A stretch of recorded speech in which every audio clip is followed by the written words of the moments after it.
Исәнмесез балалар, бүген без сезнең белән йорт хуҗалыгы турында сөйләшеп китәбез.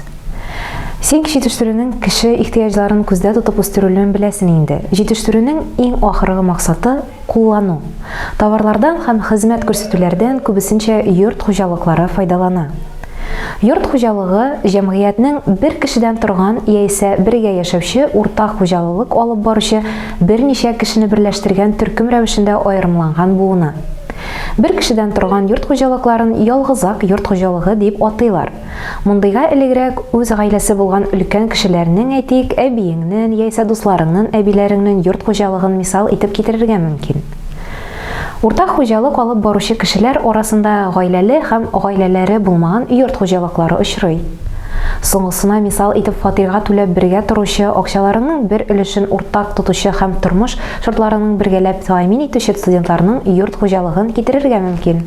Гаилә йорт хуҗалыгы бергә яшәүче һәм уртак хуҗалык алып баручы ир белән хатыннан һәм туганнардан тора.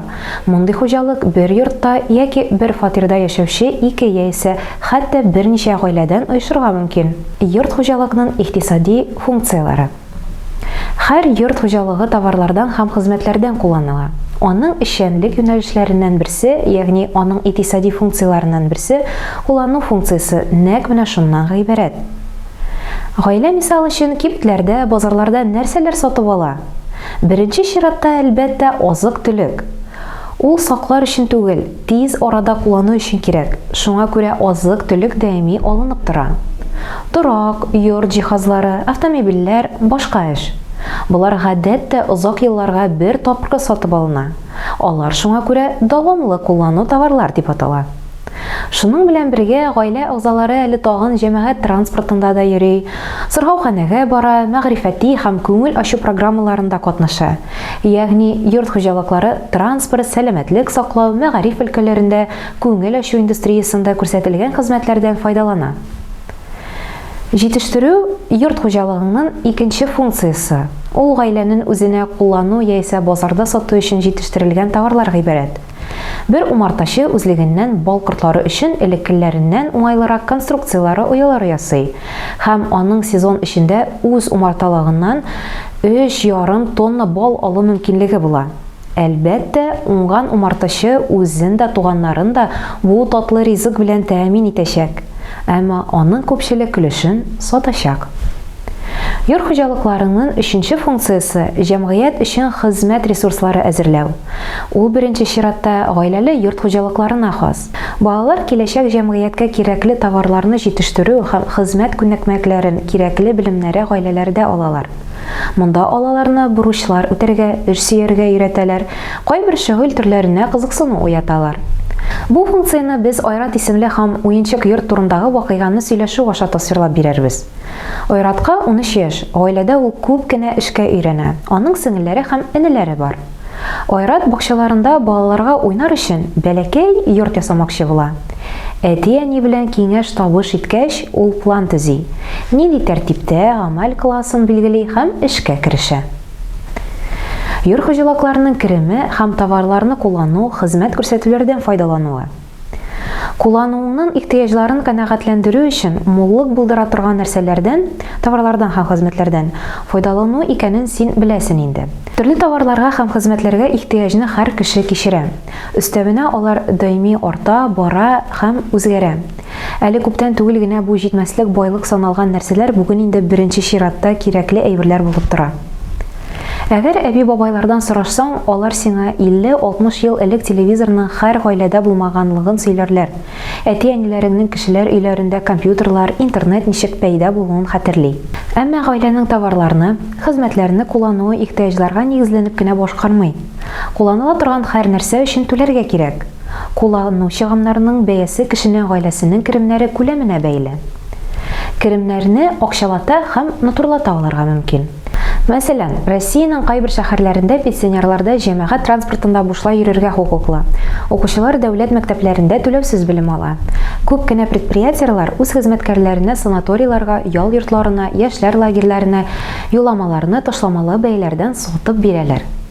Кешенең яисә гаиләнең гомуми кереме төрле чыганаклардан туплана. Ә хәзер балалар экранга карыйк. Сезнең күз алдыгызда гаиләнең керемнәре. Аларны укып, истә калдырыйк. Йорт хуҗалыгында җитештерелгән продукция, хезмәт хакы, дәүләтләре түләүләре, милектән керем, эшкуарлык эшчәнлегеннән керем, мирас. Кереме зуррак булган сайын кеше яисә гаиләнең товар сатып алу һәм хезмәтләрдән файдалану мөмкинлекләре дә күбәя. Теге яисә бу әйбергә ихтыяҗны канәгатьләндерү белән генә шикләнмичә, әйтик, театрларга, концертларга, кинога йөрергә, булганы әле тузмаса да модалы кием сатып алырга мөмкин була. Башкача әйтсәк, керемнәр арткан саен куллану да үсә. Куллану чыгымнарының үзенчәлегенә яшәү урыны, мәдәни үсеш дәрәҗәсе, зәвык, гадәтләр, мавыгылар, белем, һөнәр, гаиләнең составы һәм аның әгъзаларына яши йогынты ясый. Сиңа әлбәттә мәктәп яшендәге балалар булган гаиләне күз алдында китерү кыен түгел.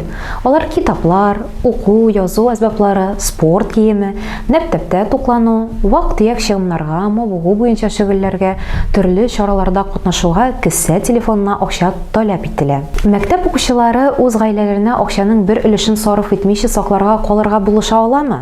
Әлбәттә. Яшелчәләр, җиләк-җимеш үстерергә, уңыш җыярга, кышка ризык әзерләргә ярдәм итүләре, кеше энеләренә һәм сеңелләренә күз-кулак булуын өчен әти-әниләре бик сөенәчәк. Иң мөһиме укуда уңышларга ирешү. Әгәр бала мәктәпкә тулы көчен куеп укымаса, киләчәктә өстәмә дәресләргә байтак чыгым тотарга туры килүе ихтимал. Яхшы уку шул рәвешчә гаилә чыгымнарын киметергә ярдәм итә. Куллану чыгымнарының бер өлешен кешеләр кирәкле суммалар туплау акча җыю хисабына капларга мөмкин. Җыелган акча керемнәрнең киләчәктә ихтыяҗларын канәгатьләндерүгә тотылыр өчен туплана торган өлеше. Җыелган акча белән гаиләнең айлык керемнән өлеш чыгарып булмый торган кыйммәтле товарлар, мәсәлән, фатир, автомобиль, шул хисаптан югары уку йортында белем һәм башкару алу өчен түләргә мөмкин. Җыелган акча шулай ук пенсиягә чыккан кешеләргә дә булышлык итә. Балалар, сез ишеткәнегез бардыр, гаилә бюджеты дигән сүзне. Әйдәгез әле шуның турында тирәнрәк белешеп китик. Гаиләнең билгеле бер вакыт аралыгында керемнәрне һәм чыгымнарның исәпләүне икътисадчылар гаилә бюджеты дип атый. Гаилә бюджеты гаиләнең билгеле бер вакытта булачак керемнәрне һәм чыгымнарның алдан язып исәпләү. Бу күптәннән диңгез буена ял итәргә барырга хыялланган гаиләне күз алдына китерик. Әмма ул һич кенә дә кирәкле сумманы туплай алмый. Ике атнадан гаиләдәге һәр кем артык ихтыяҗ булмаган нәрсәләргә, кафеда туклануга, тәм-томга, сагыз тундырма һәм башкаларга байтак акча сарыф ителгәнен аңлый. Бер елдан гаиләнең хыялы чынга аша. Бу исә өлкәннәрнең һәм балаларның үз чыгымнарын контрольгә алып киметү нәтиҗәсендә мөмкин була. Кешедәге булган акчаны активларга һәм пассивларга бүләләр. Активлар керем китергә торган яисә аны сатудан акча алу мөмкин булган теләсә нинди миллек ул. Пассив бурыч суммасын түләү буенча йөкләмә. Пассив бер яктан үз теләкләреңне һәм максатларыңны тизрәк чынга ашырырга мөмкинлек бирә. Әмма икенче яктан гаилә озак вакыт дәвамында үз керемнәрен бер өлешен даими рәвештә бурыч каплау өчен тотарга мәҗбүр була. Балалар, йорт хуҗалыгы буенча теория өлешебез тамам. Практик өлешендә күрешербез.